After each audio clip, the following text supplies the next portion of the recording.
Welcome to the Southwest Florida Online News Podcast, hosted by Angelina Asante.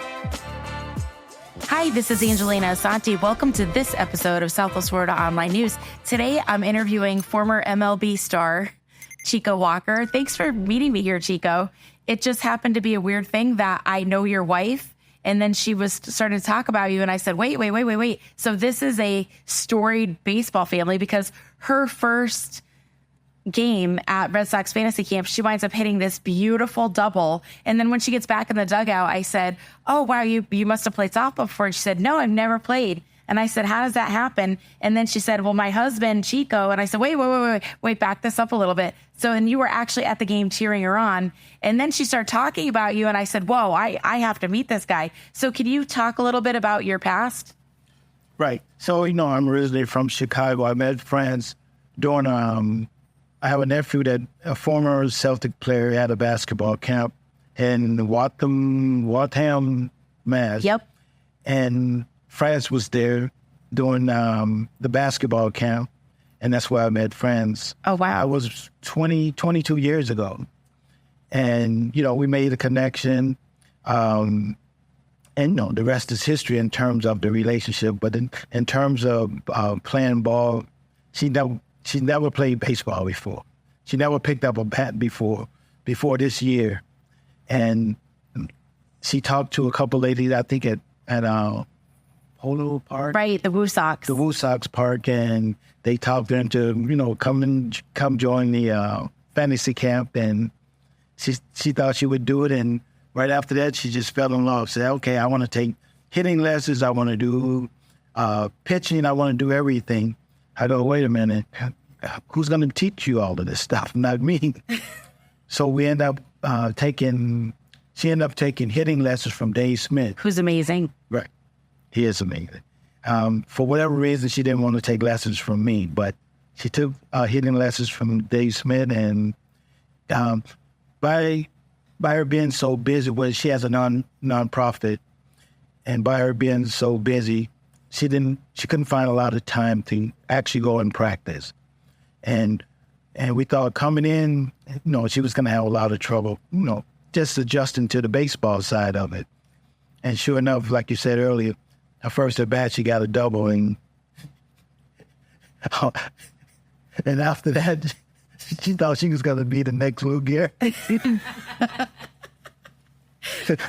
No, and like, I tell her all the time, baseball, it's a lot of work. You have to keep working. Right. You have to keep working at it, And she had a couple of setbacks. I guess she hurt her wrist or finger or something.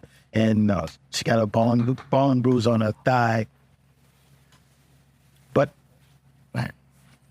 But yeah, she's really excited about it. And so far, she's loved every minute of it. Well, she was a really good teammate. And every time I looked at her, she had a smile on her face. And it was so great to see you, because a lot of the ladies don't have their husbands around here. They had to leave. A lot of them inclement weather to come down here. So it was neat to see you. And what did that moment mean for you when you saw her get a double? It was really exciting. No, it was exciting for me as well. I originally told her I didn't want to come. I was just going to let her come on, experience it by herself. And then finally, Rich Gebman and I, we came up through the minor league system in the Red Sox together. And I thought, okay, at least I'll get to see some of the guys that I played with in the minor leagues, even in the big leagues. I said, okay, I changed my mind. I said, I'll go down with you and, support you, hopefully they won't try to get me to coach and all this stuff. And I'll just pay attention, just to see how she does. And so far, so good. I was in the show field when she got that double. And he was like, who is this? I know they're rookies. Yeah, because what's up with the rookies? So she must have had a great week, and you did too. No, it's like you said, I think 3 days before we came down, the weather in Boston was decent. We're talking, mid to upper 40s. And we went out to the park, and I was doing a little soft toss with her, and she was in the ball pretty good. I just hope this carry over. Yeah. That's great. Yeah, because it's totally different with people around. Yeah. Yeah. I think that kind of got to her later on, she got a little nervous, It always when you get your first hit, Yeah. it calms the nerves for a minute. Yeah. And then once you start, getting all the applause and stuff, it wears off pretty quick. Yeah. Because my first big league hit was a home run. Oh, wow. Now, were you on the Mets? No, I was with the Red Sox. You are the Red Sox? Oh, wow. Okay. So then can you kind of describe were you in Fenway? I was in Fenway, played the AAA season in Pawtucket, Rhode Island. That's where the Red Sox AAA farm team was. A few guys got called up to the big leagues in September. It's called, we go to big leagues, cup of coffee, I think I was maybe 21 at the time. My first couple at bats, I might have ground out or fly out. And then finally, I think it was my third or fourth at bat. I hit a home run in the white field bullpen. Oh my God. What an iconic feel. Yeah. I can imagine. And then you replaced who on that team? So fast forward, a couple years later, when Carl Yastrzemski retired, it's some kind of trivial stuff. It was pre-planned. He was going to go out to left field in the ninth inning, and they came to me and said, Chico, before the first pitch is thrown, you're going to go out and replace, Yaz in left field. And sure enough, they warmed up everything. So I jump out of the dugout and start jogging towards left field. And Yaz started, running in. We stopped, shook hands. Wow. And the fans just went crazy. Sure. Standing ovation. And, the story was, I said, see, I got a great ovation for myself. That was all for me. Why? I haven't done anything. What year was that? 83. 83. Wow. 82 or 83.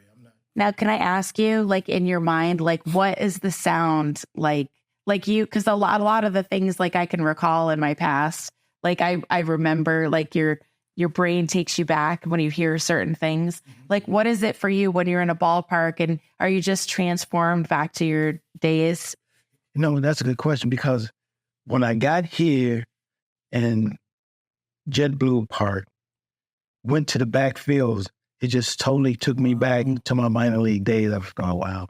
I remember, these fields and going back, and you go to field 6, you go to field, you're taking ground balls, you're taking batting practice.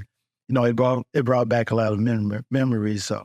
And I know, looking at the coaches, nobody wants to leave the baseball life. Everybody loves this so much. So can you talk about what you're doing now? Okay. Like I said, I'm from Chicago. In 2000 to 2003, I was manager of an independent team right outside of Chicago. It's probably lower than A-ball. It's the bottom on the bottom. And the bus rides got to. We're talking 14, 16-hour bus rides. Yeah. And I was like, I can't do this much longer. And I did it for 3 years, and I go, I want to do something different. So, officially I retired from baseball. And meeting friends, we get married 2007.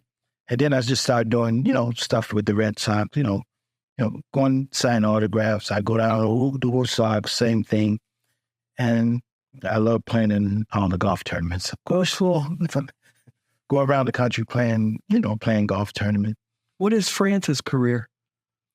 France, she has a nonprofit in Roxbury, Mass. She took over maybe 3 years ago from Family Independent. Oh. And she's the CEO. Oh, we definitely need to talk to her on that.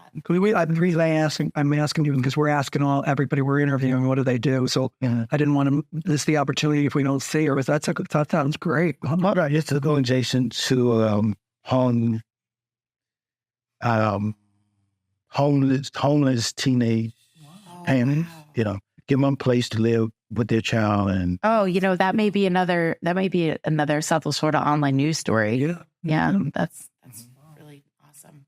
Because I think about, and when you think like, and I've lived in Florida for 30 years. I moved from Mass 30 years ago.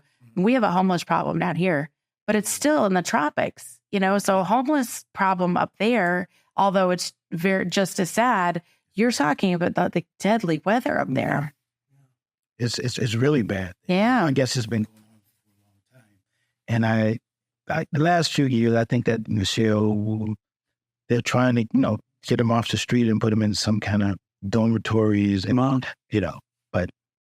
Well, the thing is, with the women here, when you're all in uniform and everybody's out in the fields, we all look the same. Right. But when you start asking, what do you do for you would be surprised, because at least we've known this for a couple of years, what certain people do for a career, but we never asked, it was just in small talk. But for everyone to now be telling us what an article that could write it up. It's insane what people actually do. You'd never know. Yeah. But I want to thank you for being present here, because it's so special as a player to have your spouse here witnessing your great moments. And that was such a great moment for her. And Pickles has a really important question to ask you. What is your favorite baseball movie? It sounds like Major League a little bit, because remember the bus rides in that movie? Because they wouldn't get a plane. That is crazy that you asked that question. Last night, after, the banquet, go back to the room, flipping through the channels on TV, the Lou Gehrig story. Oh, wow. There you go. I've never watched that movie. I've never watched it. Well, I'm guessing it's a tearjerker. Yeah, I guess it's a tearjerker. Yeah. Yes. Wow. Okay. Well, you have to download it. Yeah, that's okay. Good. Thank you for saying that. It's in black and white. I'll come over to your house. Yeah, no, that sounds good. Yeah, because I have not seen that. And we hear his name all the time, and why don't we know more about him? So that one. 16 years without missing a game. Wow. That's unbelievable. Wow. And then, Kenmore broke that record. Yeah. A few years ago. Yeah. 16 years. Wow. How could that be? We were here, 3 days playing? And I don't think I could do enough for today. My body says no. Yeah, but these guys are at peak 4, and they've also got their lung doing it properly. I'm not in peak 4. I'm sorry, you got to find out this way. That's the Lou Gehrig disease. Yeah, oh my gosh. Well, I just want to thank you for sharing your story. Thank you for sharing your time with us. We appreciate you. And like I said, I'm so glad you were here for free. It meant so much to her. It meant a lot to the team, because we love to see the guys coming out and supporting the women. And, it's just normalizing women in baseball is something that I think that's the focus of the camp. And so you're just helping move that along. And thank you for sharing your backstory about Major League. Yes, hopefully you'll be here next year. You'll be coaching. Yeah, I think I may coach. Then I may not have a choice. But she must be having a problem. Well, let's find out. Yeah. This is Angelina Asante with this episode of Southwest Florida Online News.